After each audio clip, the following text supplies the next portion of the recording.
Orange Weekly, fans, brews, and Broncos news. Hey everyone, Kev Dan here from the Bourbon Broncos and OWBN show, part of the Orange Weekly Broadcast Network.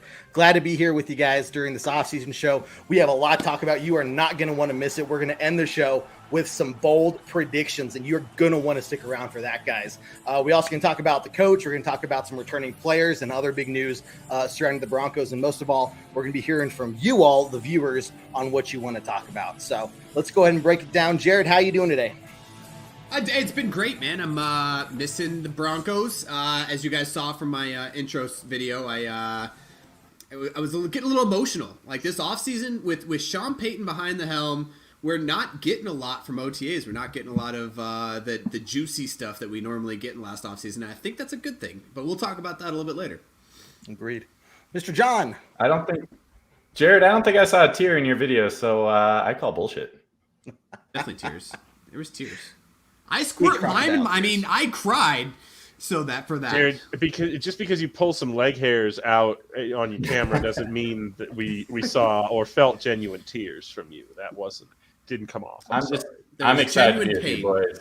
I'm excited. We'll get off of Jared's leg hair for a second here, but good to see you. Missed you. I always know it's going to be a good show, and we start off talking about whether we're wearing pants or not. So excited to get into it with you guys. We got Spotty here. Mr. Spotty, you are a new face to the Orange Weekly crew. How you doing, man? Hey, I'm doing good. I'm excited for this year. I'm excited to talk and BS with some more Bronco fans. Honestly, my girlfriend is sick and tired of listening to me break down game tape, pause, show her, different things like what a triple option is and when Dulcich is running a seam route, what that means. So it'll be good. It'll help my relationship by being able to talk with you guys. Love it. And then we're going to round it off. David, how you doing, man? I'm doing good, Kev. I thought maybe, briefly about trying to run and put on a jersey during the intro, but out of spite, I decided to just go with what I've got. So I'm still excited to talk Broncos with you guys, though, even though it's June 6th, boys. We're entering that part of the off season where it's like, yeah, it sucks because we got a full 8 weeks to training camp, right? But at least that clock starts now because it feels like is it just me or does it feel like when you're in May, you're like, all right, it's 8 weeks to training camp, but really it's like 12 weeks to training. David, I'm going to have to cut you out there. I'm getting a very important call right now, so you guys keep going, but I can't.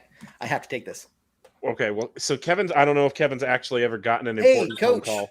Coach, I'm not muted yet? Oh, sorry, Coach. I'll get back to you guys. Coach. This is solid. This is great. Man alive. It's his life coach. Her name's Jasmine. I'm not calling him Jared. Oh, man. I really am glad that it's June because we're working this bit out now instead of like week one. This is out of the way early. Okay, yeah. No, I'll let him know. Okay, thanks, Coach. Bye. Okay, well, that was interesting. Not going to say who it was, other than Coach. Wants to meet with us on Tuesdays at 7 p.m. So we might be getting some calls from him every now and then. He did say that he is excited to be here. And you're going to have to wait to see what he has planned because it's pretty big stuff. I hope. That's all he would say right now. You have to come back and see what else he says because right now, I don't know how he got it. I would wonder what Coach would call and say, I have nothing planned. Well, he wanted to make sure he had the right number. So he says, "This is Kev Dan from Orange Weekly." And I was like, what? Yeah, of course it is. What's going on, man? So apparently the only member of the media he's really wanting to talk to. But makes sense. Speaking of Coach Payton, we're going to roll right on into this. We got a bunch of people already in here. Justin, Allison, George, how you all doing? Glad you're here. Everyone else that's watching, post your comments, post your questions. But want to hear from you guys so far. What are your initial takes from Coach Payton from what you've seen from OTAs? It's really just, the same old Coach Payton. I think you've gotten used to it with the Saints all these years in that he knows he's got his system. He knows what he's doing. He's got his plan, and he's going step by step through it. And that means, an integral part of that plan is not filling in the media on every step of his plan, Yeah.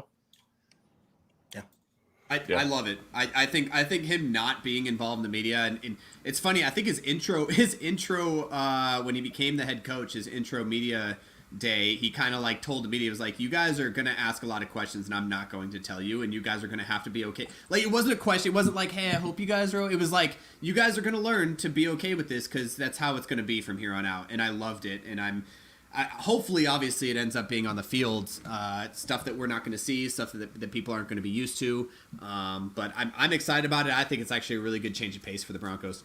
Yeah, I mean, it can't be worse, right? Like, it's a complete 180 from last offseason. So it could be worse. You know? It could be worse. It can't be worse from last year, is what I'm saying. Like, okay, yeah, it could be. It's a complete opposite of last season, and I'm just excited for that because there was way too much off-season chatter. We talked about let's ride every other sentence. We can talk about that a little bit. Apparently, we have a new motto for this season. Jared, I know you're going to get excited about that, but no, I like it. It's a change of pace. I'm excited for it. It's got to lead to better success than last year anyways. Okay, is that what we're really going to go for? We're talking about the Denver Broncos, right? At one point, we had more Super Bowl losses than we had losing seasons, and now we've had double of that, right? So I feel like the expectation for us has to be higher. I'm not sold on the whole Sean Payton thing. I thought the only thing the Broncos needed to be a good team was a quarterback. Now the only thing that we need is a coach. I don't know. Kevin and I already talked about it a little bit. I'm not sold on a head coach as being the only thing the Broncos need to be successful. We fire those head coaches like they're nothing. Like, they're on, Donald Trump's show from the early 2000s. Okay, they're fired all the time. Fired. Hey, Spotty, me and you are going to get along really well. I can already tell this is going to be great. No, it's not the negativity. It's the fact that we can't just pinpoint all of our problems onto one person and just expect things to be okay. It's not on a platter. It's not Vanna White. We're not like, oh yes, you bought a vowel and everything's okay. Like, it's not okay. We'll have to figure out how that works out. Now I will say this.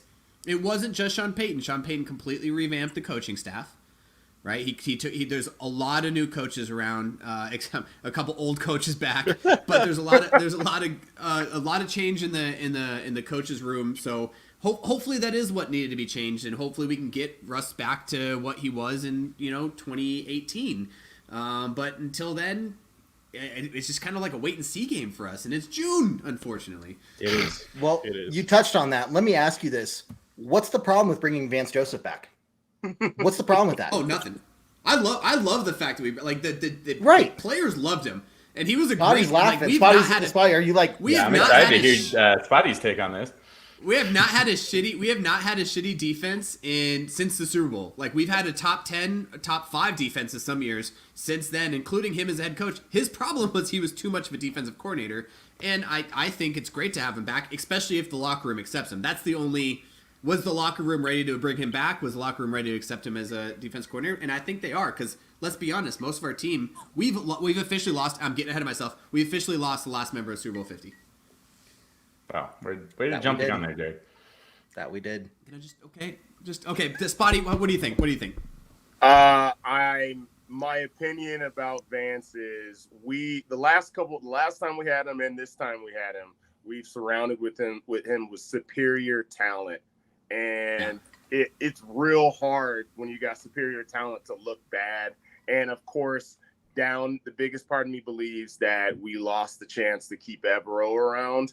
I get the idea of moving coaches and all that, but it had to be our choice to let him go, right? He's under contract. So I don't know. After the year that he had, and I would say he was by far the best coach on the team last year for us, and I'm maybe competing for the best thing that could have happened to the Broncos for last season, and that's not saying a whole lot. So, what happened to Evero? Where did he end up going? Carolina. As a DC, right? Yeah. As a defense coordinator. Yep, DC. Yeah. He did not like to let Hackett go. He's going to hate that job. He might. Yeah. Oh, for sure. He might. Oh, yeah. He's going to. But I mean, he really just honestly, it just got to a point with him where, he was under contract, but the owners and, you can say we can debate all day if it's to their credit or maybe to their detriment for letting a really good coach go. But I know he had a conversation with the owners where he just said to them straight up, I don't want to coach here anymore. Nathaniel Hackett's not the head coach here, and I don't want to coach here anymore. Will you let me look at other opportunities? And they said, yeah. And so, yeah, there's an argument to be made that they shouldn't have done that, but it's at least which is kind of weird. Mm-hmm. Which is kind of weird because he was a DB coach before Hackett, right? He was our DB coach. Yeah. No. He was the Rams. He came over from the Rams DB coach. So Hackett did give him his first opportunity. Yeah. Okay, so that all makes sense. Yeah, that makes sense. Because I remember when we fired Hackett, and there was a whole media spin on whether or not he was going to take over the head coaching, and the media spin was that he wasn't going to. He was like he didn't want to. Well, he was like, no, I don't. But the spin was that he didn't want it. Right, he was offered it, but the owners loved him, and they did offer him the head coaching job. And like you said, he said no to that. And they said, we'll try and do anything we can to keep you around. And he said, I think he said, no, I'm out. I'm done here. They could have given him a lifetime discount to Walmart. Yeah, right. Something. Employee discount. Just let him walk out with whatever he wants. Yeah. But, I will agree with David there. Like, if we have to pick between Evero and Vance Joseph, I'm taking Evero every time just because he's had success with this unit. Yeah. Vance Joseph has two to a certain extent with a little bit different players at that time, but that wasn't the question because I think Evero just didn't want to coach here anymore. I like Vance Joseph as a hire. I think he's a great defensive coach. Just like all of our head coaches prior to Hackett, they were all great defensive coordinators and couldn't cut it Hackett as a head coach. So, yeah, it might be the only time I say it. I'm not going to say that. No. It'll come up. Oh, please. It's going to come up. It's going to come up. Yeah. Now, you guys, so what are your take on Justin Simmons, who has come out and said he's incredibly happy to have VJ back, and even to the degree of, when Vance Joseph was the head coach, head coaches going to, 20 different places all at the same time, right? You can't just focus on one thing. And so he wasn't really readily available. Now he's more readily available. And Justin Simmons coming out saying, man, it's so nice to be able to interact with him a whole lot more on a day-to-day basis in the meeting room, studying film, all that stuff, right?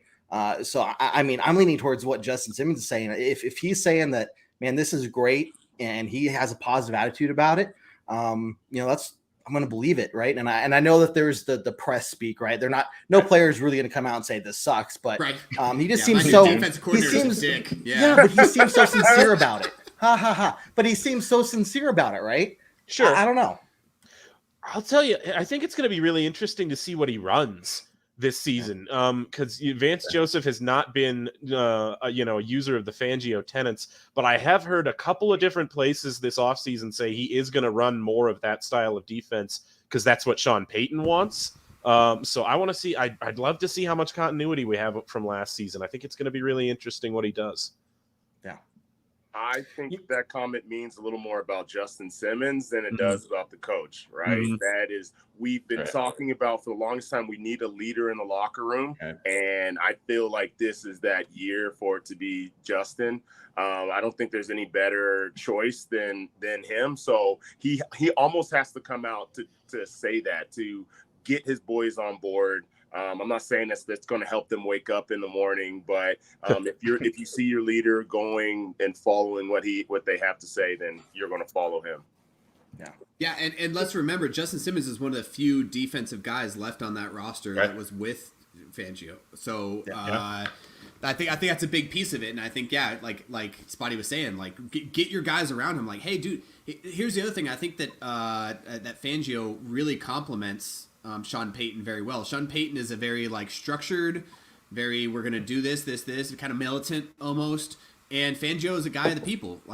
We've gone back and forth, and I think it's a good combination. I think it's a good. He's a people's coach. That's why we hired him as a head coach in the first place, because we haven't had that. He loves his players. He's a players coach. And I think that's what Justin Simmons was hinting at. Was I loved working for him because he made me want to be better, and that's good on the defensive side. As a head coach, you might need a little bit more of a militant situation. right? Speaking of the defensive side, I do want to move on to these because it's something we haven't really done any shorts on or anything on the YouTube side. By the way, if you haven't done so already, make sure that you go subscribe to us on YouTube. I'll put that link up later on. We're putting out a whole ton of daily content in terms of shorts and other, 1 to 2 minute long videos. So make sure you check that out. I'll pull that up here in a minute. But moving on to the defense, Justin and Chris and, they're asking some good questions here about, hey, ILB bros, right? Something that we've seen and been concerned about lately, at least Jared and I have been, maybe, I don't know, the rest of you. But what about this guy, Drew Sanders? Hearing big things about him, right? Yep, big things. A lot of people had him as a second-round pick. We got him, in the third round, right? I'm not screwing that up already, am I? And, I mean, some people are saying that's a huge steal for the Broncos. I think, Jared, how many years have you been asking for an inside linebacker? Very many, all the years. Patrick Queen, I think, was the first, which is what, 2019? See, it didn't work out. He's a free agent. He's still with the Ravens, right? Yeah, bring him back. Let's bring him in. He's with the Ravens. I'm just thinking that's what I thought he got cut. Kenneth Murray, I think. Remember Kenneth Murray with the Chargers? Yeah. That didn't Murray work was out. a big one. That one didn't work out so much. But I'll tell you, as somebody who's definitely not an ILB bro, I loved the Drew Sanders pick because it felt like the best value pick on the board in that instance. I think the Broncos had some reaches in this draft and definitely had a Sean Payton draft where they gave up a bunch of capital for select guys, but they also did find some value. And, I think Sanders was the best player available when they picked him. So sure. I think he's going to see a lot of time on the field this year. I am a big ILB guy. Ever since the Broncos getting their ass kicked by tight ends. So Jared and Spotty are taking over the show. I don't like this. I just get rid of everybody. Me and Spotty will take this from here on out. We're good. I'm just saying, how long have we been getting destroyed by tight ends? I'm just with it, especially with our division. For the longest time, it feels like every year or every couple of years, the next new tight end or the next big thing is coming out, and then he's going for 115 against the Broncos. So I'm huge on this kid. He played for Alabama. He left Alabama and was an All-American at Arkansas. You're all like, huh? What? The Razorbacks? I don't understand. So the fact that that's the spot where he shined and the nation gave him the award for being an All-American, I'm about it. For sure. Yeah. It's a great ad. I'm loving that It's a great ad, and I would say in the last 7 years, yes, we have been historically terrible against tight ends. I thought we did pretty good last year, though, David. See, so it's okay. All right, go ahead. No, sorry, I already screwed up. It's all right. No, it's all right because I'm gonna get in my feels about this. So go ahead, Spot. We'll touch on it in a little bit here, David. Yeah. Go, David. Get in your feels. Josie Jewell and Alex Singleton, they both showed up last year, and we got both those guys back. And so to add this rookie, there's some injury issues. There's some injury issues on the inside linebackers last year, and we had a rough time. And the year before, they went and got out.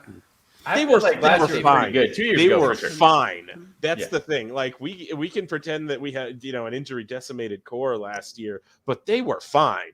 Like there was no glaring weakness from the inside linebacker position week in and week out.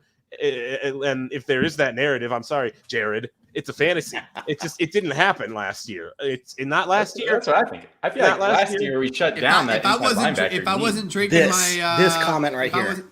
If I wasn't drinking my drinks, I'd be looking up some stats. Let's be honest. And this is the other thing. This is the other thing. The idea that I would love to go back to the film with you guys, specifically Jared and Spotty. If we had unlimited time, which nobody does because we're all adult people.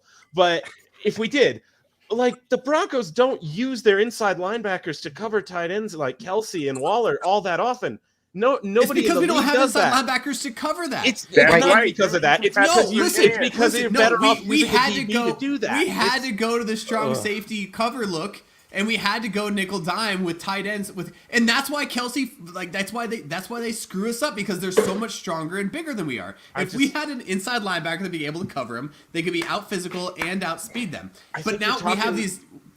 I think you're talking about an inside linebacker that doesn't exist anymore. I think you're talking about a kind of player that just doesn't exist that much in the league. There aren't that many inside linebackers who truly play 3 downs, who can cover the most athletic tight ends in the league and play gap sound run defense on first and second down. It's just not that common a player anymore, Jared. All of these teams are dime and nickel defenses. You don't need now. that. It's what's the word you're using there, David? What's the word you're using there? Common. What is the Denver Broncos 2023 slogan? Oh, you just brought that right back. They're going to be uncommon. That's why I love that phrase. It is common to get demolished by Travis Kelce every single time they go to your stadium or you go to theirs.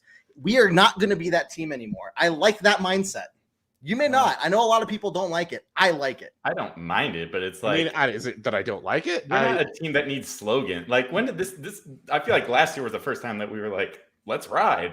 And now we need a slogan. Orange. I feel like, and that was even like the Broncos. Was that the Broncos slogan, or was that like Russell Wilson's? That was Russ's. Yeah, that was Russ's. Yeah, for the record, I still Russ have the didn't t-shirt come up with Kev this sent slogan. me.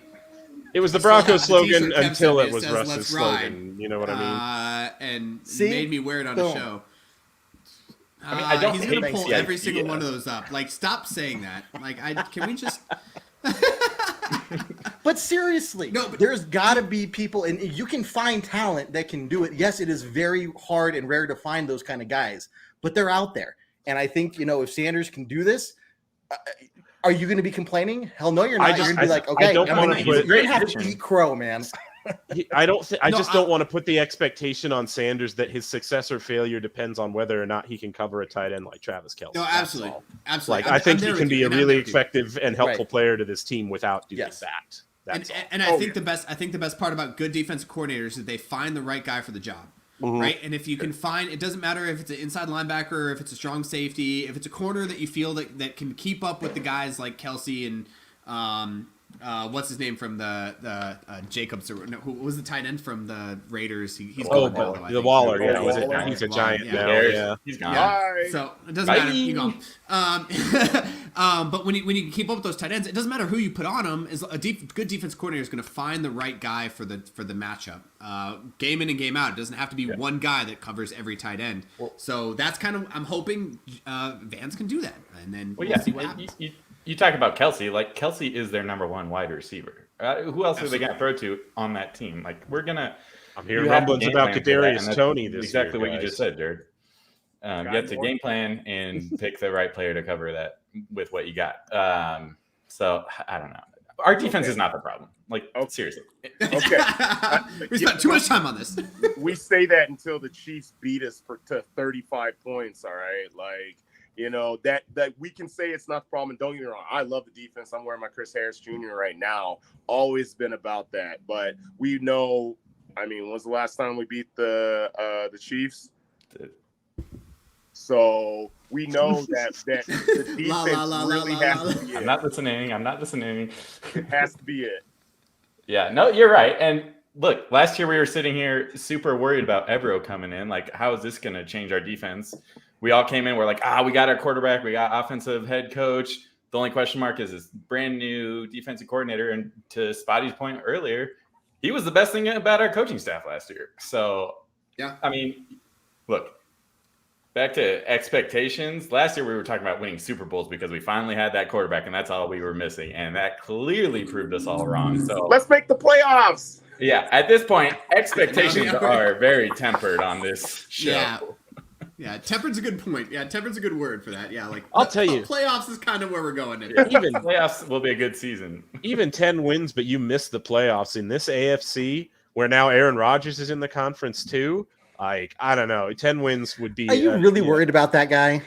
I don't know, man. Like, with the Jets, I get it. AFC, it's more the Jets I'm not worried about. The AFC has eight of the top 10 quarterbacks in the league are in the AFC. Right, and then you look at, if you look at the NFC, okay, this is a digression, but a real quick top 5 of the NFC quarterbacks list, like, you get to top 5, and you're like, how do I keep Kirk Cousins out of this top 5? Who else do I put in instead?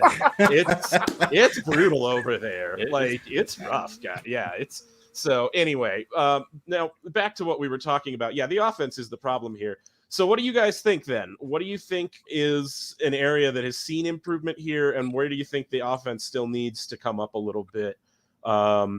And what do you guys, is there any Dalvin Cook possibilities to this offense? Well, that's exactly where I was going to start with, not necessarily Dalvin Cook, but the running game. Yeah. And talking about returning players, right? So getting Javonte Williams back is huge. Mm-hmm. And now, look, I made a video about it. Everyone was really excited when they saw Javonte Williams out there for OTAs, cutting, running, all that stuff. Nobody talked about the gigantic knee brace that is still on his leg. Okay. Sure.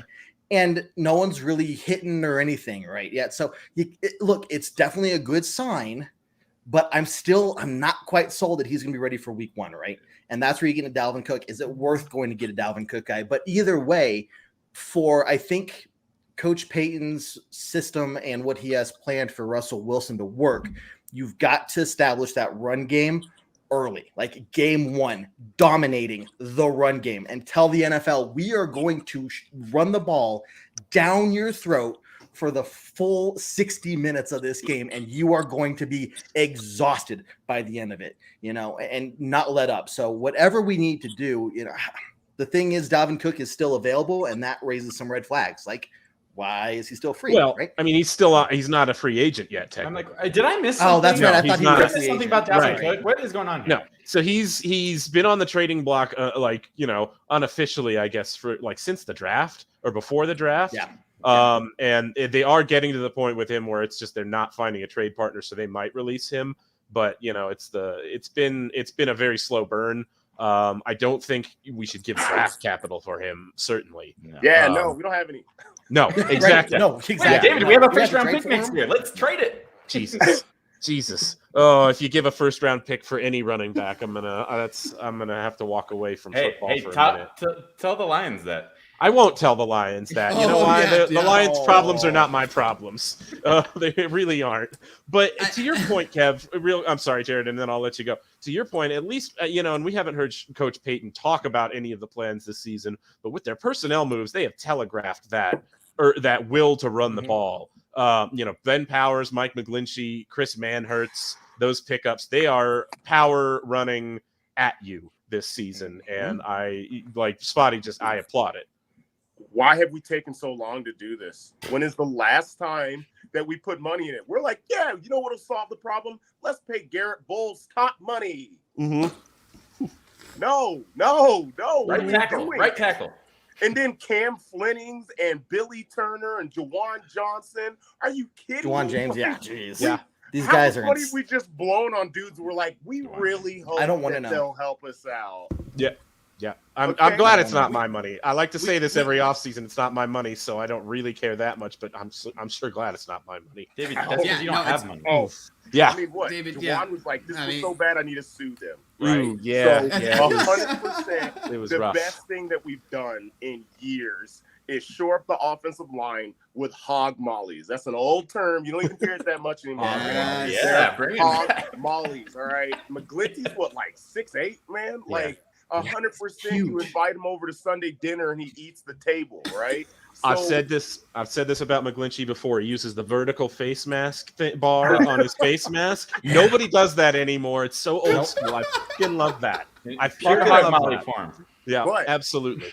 I'll say this, and this is a big thing about Peyton's offense, right? We are missing that 1A or 1B back. I love Pookie. Yes. I love Pookie, Thank but you. Yeah. for the longest time, he was running Kamara and oh my gosh, why am I blanking on his name right now? Ingram, right? And even when Ingram was hurt, he had a Murray. They had the Thunder and Lightning. They need change the pace guys plus a dude who's going to run between the sticks. Okay, so I think we're still missing on that run game. And my nightmare is that our wide receivers are going to show up again this year, and you're going to hit them in the worst place possible, which is their hands. And we're just not going to move the sticks on 3rd and 6 and 3rd and 8.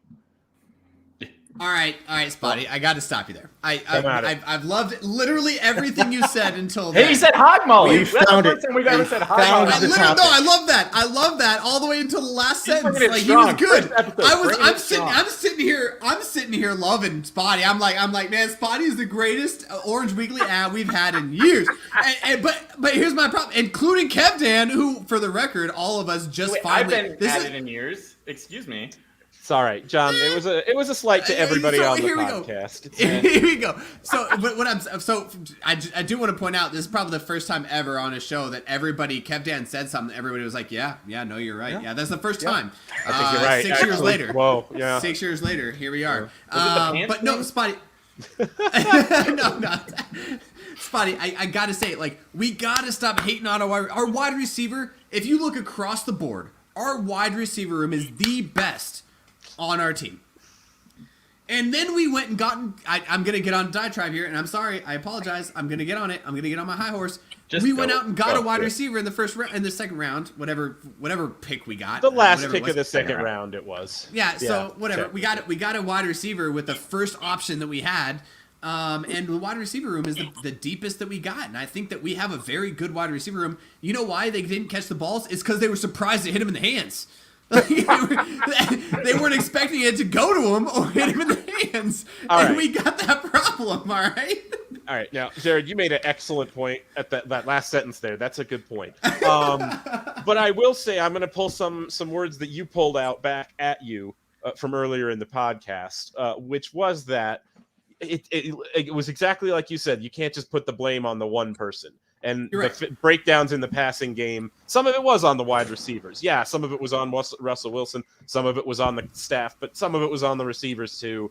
It took a failure of everybody failing at once for it to just look as bad as it did. So, but that also kind of means I agree with both of you in that I think it's going to look better by default just because we have the better coaching staff, which I think will lead to better performance on the field between the quarterback and the wide receivers working together. Well, I'm going to go ahead and be uncommon and agree with all three of you. I said I can sit on this fence. John said I can do a handstand on this fence. Let's go. I do think the wide receivers have forgotten how to catch because they aren't used to getting a ball that's within their vicinity to catch it. I don't know, one of the three of you that said it. Everyone but Kevin, basically. But you guys remember that I'm the co-founder of this thing, right? See, it's hard for Kevin at his height to get up onto the fence. The only one that's safe here is Jared. Okay, the rest of them. Well, let's take a second there to actually. I'm proud of all of us that it took 33 minutes to bring up Kevin's height. In I call this our first episode, of the. Yeah, first episode of 2023 season. I'll tell you what. So I'll combine a fact from Jared and John. It took less time for everybody to agree with Kevin on this show than it took them to bring up his height. Now that's uncommon. Hey, well, we are in the middle of summer here. We are off season, baby. Put on the calendar, baby. Kev, you might want to add this to your calendar and celebrate this every year. It's going to be June 6th, 100%, man. 100%. D-Day is out, and I know that's tough for you. Yeah, as a military man to just be like, nah, D-Day, that's over now. D-Day. Canceled. Yeah, really quickly, shout out to Clayton. We know what a blank comment means. It means he's donated some stars to us here at Orange Weekly through the Facebook page. So appreciate your donation. By no means do you have to donate to us, everyone. David might disagree with that. I am. Money also. I'll tell you. Well, so here, right? I did just buy a car. So if you guys wanted to throw some shekels into the old pot there. But that's I'll be in full shakedown form come regular season. Right now, it's I just don't know why David thinks that any money we make from this is going to him. So I have yet. That is true. I have yet to see a dime, and it's been several years. But he'd rather buy a car than a jersey, for the record. So think about that. Okay, all right. That's how Team Puffball rolls. That's how Team Puffball rolls. All right, tell it to Jerry, and again, shout out to Jerry, who I did not get a chance to salute properly, but thank you, Jerry, for joining the show. Team Puffball forever. I'm still, you know what? Now you've earned no jersey next show out of spite. How's that, Kevin? How's that feel? Is that good for you? You know what doesn't feel good for me? What? Is the fact that I am not sold on our new kicker. Elliott Fry. Fry. Well, you don't have to be because they have said there will be more kickers signed by training camp for competition. We're going to get a kicker. A done deal. Okay. But I'll tell you, the Brandon McManus thing really didn't break my heart. It was a surprise, but looking back on the past couple of seasons, And I'm not going to give him all the blame for that 63-yard fiasco in the first week of the season, because it's also on your coach to be like, no, sit down, shut up. We're not doing that. We're not doing this. I understand that's what you said. And like, I even in some universe understand, because if you're Coach Hackett and it's like you're week one, you're trying to show to your players, I have the ultimate trust in you. And if this works, like, bam, I look like a fucking genius. I just came through. All of my players are buying in now. But that's all I have to say about that. I'm just not worried. That's all I have to say about that. Okay. I do. It sucks we lost McManus, like the last member of the Super Bowl 50 era, right? So that, all right, it's gone. It had to happen at some point, right? He's very highly paid for a kicker, and it was going to happen eventually, right? And last year, it's not like he hit 100% or anything. Like, no, he had an okay season. It was meh, like David said. I think it was considerably worse than meh. If you look at the numbers. I wasn't going to go there, David. I was giving the man respect for what he's done. I suppose. Give him respect. Let's let him leave in dignity. I'll put respect next to his name. How about that? Maybe not like I won't keep it on top, but you do like definitely you want, David. Piled near it. Maybe some of it's touching on the side, but. But to Kevin's point, Fry, like, I don't know if he's going to be our kicker week one. Like, it's not like the kicking position needs a lot of spin up time to get, adjusted to the playbook. The concern here is who else is available by now. That's the concern. Hold on. There's very good kickers available. There's Robbie Gould. There's two Why don't we have them already? I want to take you back in time. Remember Young Ho Coop? Yeah. Oh, yeah. Remember how terrible he was for the Chargers? And he was a free agent for a while, and all of a sudden Atlanta picked him up out of nowhere because I don't know why. I don't remember what happened, but picked him up, and now all of a sudden he's one of the best kickers in the league. Like, kickers are one of those things that you can find. You can find one of those guys that can hit consistently, and maybe Sean Payton's thinking, like, screw it. We don't need a kicker. We just need someone to kick field goal or extra points. Like, we don't need someone to kick field goals. We need someone to kick extra points. We just go for it on fourth down every time. Let the punter do kickoffs. We go for 2-point conversions every time. Like, we're fine. You would still average out to be, That's a bold prediction. Right. We save a roster prediction. For another linebacker. Yep, I like it. Yep. For an inside linebacker. Get Jared, I'll give you an inside linebacker for a kicker. I'd rather not deal with it. Hey, we're running this team now. Let's go. Let's go. Hey, I got Coach Payton numbered. I got him. So. Okay, guys, then name all the Super Bowl winning kickers out there. Like, go. Last 5 Super Bowl Brandon winners. McManus.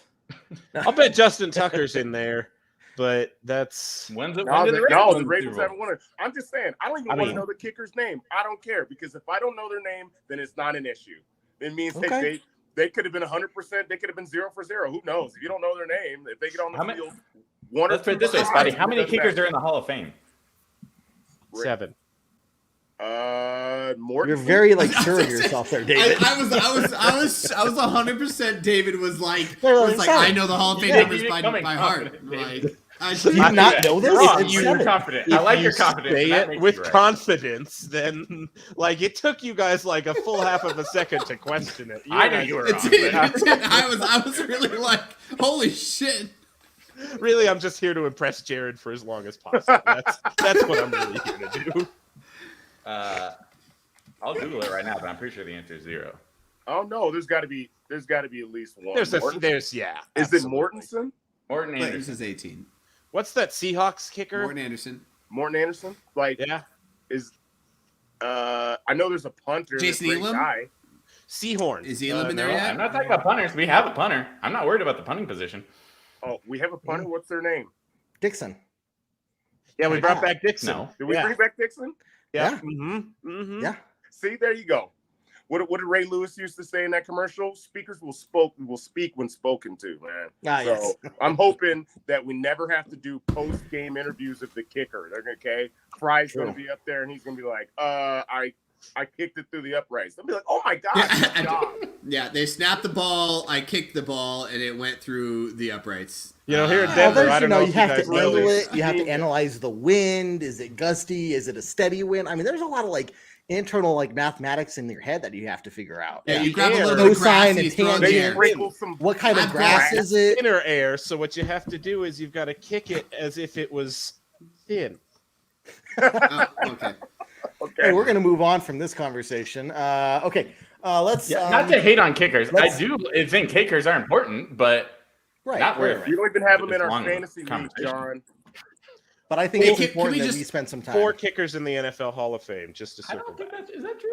4? Clayton said 18. He Googled it. That's according to Sports Skeeta. So cool. Shout out to Sports Skeeta. Yes. Are we sure they didn't do the whole "I'm a running back and a kicker" type thing? Now there you go. In the 1950s, you had to your kicker played quarterback and running season back. 1 of the NFL. Center. I mean, it's like your kicker was also your center. Y'all ever hear of George Blanda? Go ahead, Jared. Can I just say who that, is this person you speak of? Ring of Fame style. I'm joking. I think sarcasm. Elam and McManus are on that. Elam and McManus. Right? Is McManus on the Ring of Fame? Elam certainly isn't. Elam already on the Ring of Fame? Elam is. I mean, he's got. Elam is. That's what I'm saying. All-time scorer for the Broncos, still, right? I think McManus was a big part of. Okay. Our very terrible Super Bowl 50 year. Right, like he kicked how many? There were some field I'm goals. Not saying he didn't do a good job. There were some field goals. There were some he probably won to end at some point. Yeah, he probably won. He probably won at least 50% of those games. I do remember Peyton Manning just making me cry every single week he was out there. It was rough. I have a lot of this is what I'm saying. I have a lot of respect for McManus. Okay. Unfortunate that it happened, and I'm glad that he got a job somewhere else. Sure. And but it was also I'm not heartbroken. Here's a question. It was time. Since we seem to only want to talk about kickers this episode, I had a lot of respect for Matt Prater. He was great. He left and has done great things since then. Elam, he had to leave at some point. Like we have always had very good kickers. Well, we're gonna find a good kicker. It's mile high. Right the air is thinner. It turns out when the air is thinner, apparently we just have better kickers. They can kick it farther. Accuracy is the big issue there. Do an analysis, John. We got about 10 minutes to cover some of our bold predictions for this year. So, as much as we'll come back to the kicker conversation later on as it develops and we sign more kickers. I didn't realize it was going to be such a hot topic. Whatever. But, me neither. Really let's talk about this. It's your fault, Seven. You started this whole thing. I did. It's usually... I started Orange Weekly, so I literally did start the whole thing. You're right. It is my fault. What if I don't have bold predictions so much as just drunk predictions at this point? We'll count that.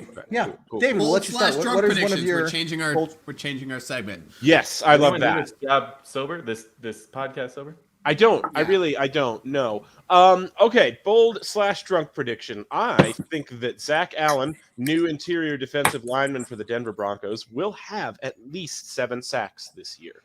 I think, he blossomed under his, last year was really kind of his first big statistical year under Vance Joseph, but he's moving, he's moving teams, but he's moving from the same coach to the same coach. I think he's in a system where if all of the edge rushers are healthy, and that, I get it. With Randy Gregory, that's a big if. With Baron Browning, you're not necessarily guaranteed to have a 17-game season. But if you got all of those stars aligning, I think you're going to have the recipe lining up for Zach Allen to have real success.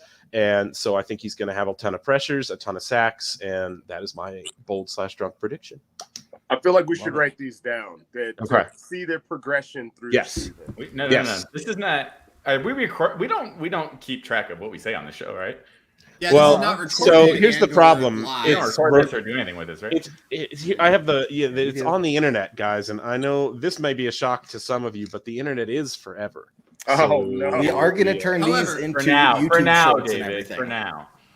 However, I have also seen that we are very good, not we, but the media in Denver is very good at posting their bold predictions that they made when it comes true and completely forgetting about them when they don't. Like, just completely did I say that? I don't remember saying that. That doesn't sound... As a member of the media at large, I have to say that is just a big-time perk of being... It's true, literally of everything, Jared. You only get to, get excited when you were the right one. Because I'll tell you, when you get called on your bullshit that doesn't work out, it sucks, and that's you don't want that. It's just generally. But also, no one cares. It's like, they were wrong. I say wrong literally a million times a day. Yeah. Speaking of things I was right about a long time ago, Tim Patrick is going to be a 1,000-yard receiver this year. I love it. I think that's my prediction. I love it. Spotty does not agree with you. I'm going to tell you that right now. I am a Tim Patrick homeboy. Like I am all about Tim Patrick, San Diego native. And I think he was on the cusp of getting cut a few years ago, and I was all about him. I was like, me and David had a long conversation. That's kind of what started. I'm pretty sure. Like, can't go back and look at the actual facts, but I'm pretty sure that's what started the puffball versus Pfizer conversation. And I was right, and I just want to make sure that I understand that everybody knows that I was right. I'll tell you what, you were right about Tim Patrick. Headgear opinion, still not so much as it turns out. But go on. Yeah, how many things has Jeremy been wrong about? My bold prediction this year is Tim Patrick, 1,000-yard receiver this year. Okay. John or Spotty, what you got, guys? Well, I'll go ahead. Jared, are you a San Diego native? No, I can confirm that Jared was born and raised here in Colorado Springs. Yeah, no, but I coached in San Diego with his coaches, and everybody talked great things about him. Back when he was, because he was at Lincoln, and he was when he got signed to the Denver Broncos in the first couple of years in the Denver Broncos, he was kind of a cut player. He was like on the edge, and we were doing the show. No, let me talk, John. I'm just gonna explain to you because you asked. And so when we started this episode, when we started these shows, David was like, he's gone. I was like, I kind of like him, San Diego guy. No. When we started the show, we decided if we had pants on or not. This show, just like the show back in like 20. We've been doing this for 6 years. When you formed this. At some point, it's this thing. Yeah, we formed a thing, and we decided that Tim Patrick was going to be. Me and David had an argument. He was like, Tim Patrick's cut. I was like, we should keep him around, and he ended up being very good. Obviously, got injured last year, and that's the story. That's a great story. Is that what? Okay, so you got your poll prediction now, John. Yeah, go. And that's trying to actually do a job here. John was trying to call me out. I don't know. John was trying to call me out. Also, a bold prediction that this is the first and last episode that Spotty's on after the whole 5 minutes. No, my bold prediction. Spotty's with us. Russell Wilson for comeback player of the season. Oh. How much would that take? How much would that take? Do we have to make the playoffs? Does he have to be a top 10 quarterback? He was pretty bad last year. So, but both.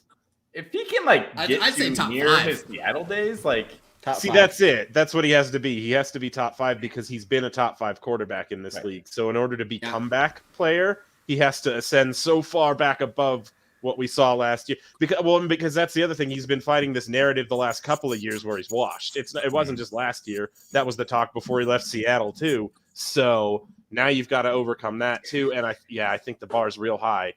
I think he can do it, but it has to be playoffs. It is bold. It's bold. It's bold. It's bold. Spotty, what you think, man? I'm done. I go Spotty. Nice, John. Nice. Smooth. Bold predictions. I've been thinking about it, and I'm glad Jared brought up the kid from Oklahoma, Mims, earlier today, because my bold prediction is that he's actually going to usurp KJ Hamler's spot in the offense. He's going to be the offensive MVP. Oh. I totally agree with this take. I am so on board with this take. Go ahead, Spotty.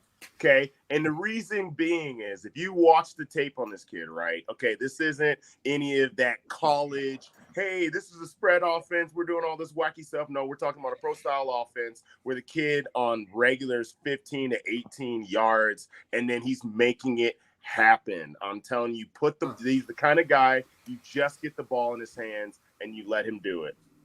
I'm totally with this. This is your big play receiver. This is your big play receiver. This is the guy that you drafted KJ Hamler to be, and he couldn't be because he didn't have the health to do it. This is, I'm 100% with this. You're right. It is a crowded room. and they also got IV bags and bandages on constantly. We can't stay healthy. Good thing it's deep. Which is my thing about it. Deep. But they don't have a deep playmaking threat. Day one?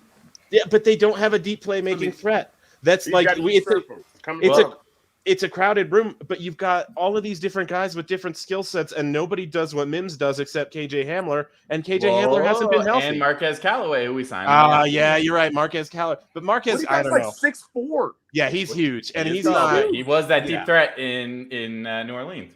I'm telling you, Tyler Lockett-like player. Okay, that's what they were looking for when they brought him in. Tyler I'm not saying you're right. Player. I don't. So those moon balls, this is now me. The moon balls, they're coming for Mims. I agree. I do agree with you, Spotty. He is going to be that number one person for that position, for that Tyler Lockett position, starting out this season for sure. And if Callaway makes the team, which is if at this point, did you say I'm right, John? Yeah. I think we'll agree more than we'll disagree. Yeah, he agrees with you. Yeah, that's.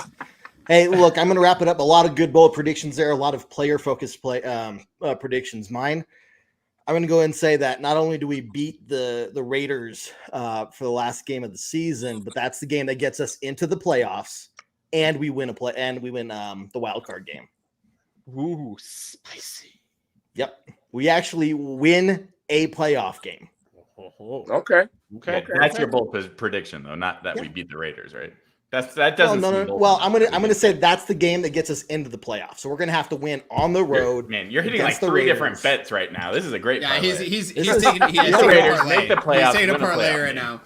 Yeah, beat the Raiders for the playoffs and then win the playoff game. Yeah. Because not only do we make the playoffs, but we have to beat the Raiders to get into the playoffs. Yeah, so that right. And then we win a playoff game. Yeah, and mine's a 3-pronged approach. That might be a lot of money. That's a huge parlay. You're at least plus 600 right now. There you go. Well, hey guys, it's time for us to start wrapping up. For all of us, or for everybody who's watching, really thanks for tuning in during the offseason. I know there's not a whole lot of really exciting stuff going on, but like Jared said, we have missed you all. We do this show for you guys. If you don't mind, go to our YouTube page. Make sure you subscribe there because we're putting out a ton of daily content for you all there. So make sure you check us out on YouTube, and I'll pull that up again. But guys, any last words? No? John, okay. I have two, but that's our normal send off. Right. Yeah, we normally we do last words normally. Like, are we gonna just not go around the room? Okay. Jared, you have 30 seconds. Go.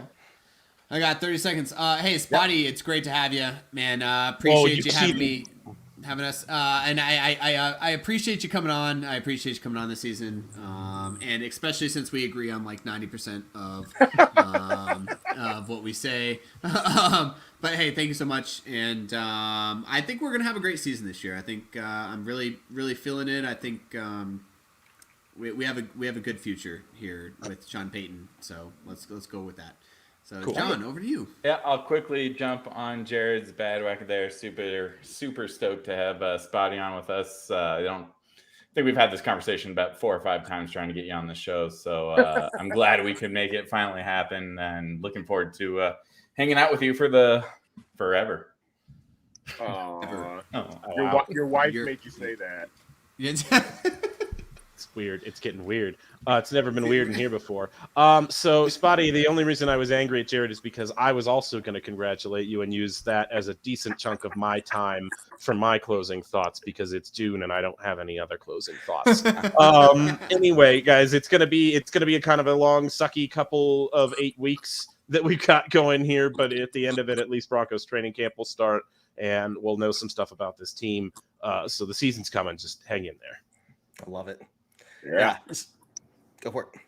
Well, I'm excited that I could be here, you guys. We've been talking about me jumping on since last year, but there wasn't a lot to talk about. The conversations were revolved around, hey, can we get the play clock, the ball snap before 0? So I'm actually looking forward, as much as I'm not super stoked about Sean Payton as a head coach. I'm at least more stoked about talking about the Broncos doing something beside Hackett looking like a red tomato on the sideline. Yeah, there you go. it's going to be a different feel, a different the way the team operates. It's going to be completely different. We're seeing it in how the media is being handled at OTAs, right? So I think you're right. This is going to be a very different team. It's going to be very fun to watch and very fun to see them develop. Whatever happens this year, I think it's a building block. As long as we move in the right direction, it's going to be really exciting 2-3 years from now to see what this team can really build behind Sean Payton, who I believe, maybe you're not sold on him yet, but he knows how to build a team and keep a team good. He's won 10 plus games, the vast majority of the seasons that he's, been a head coach for. So this guy knows how to win football. And so it'll be fun to see what he does. But look, we'll be back, guys. We'll do some other shows during the offseason. Again, check out our YouTube for all of our other content.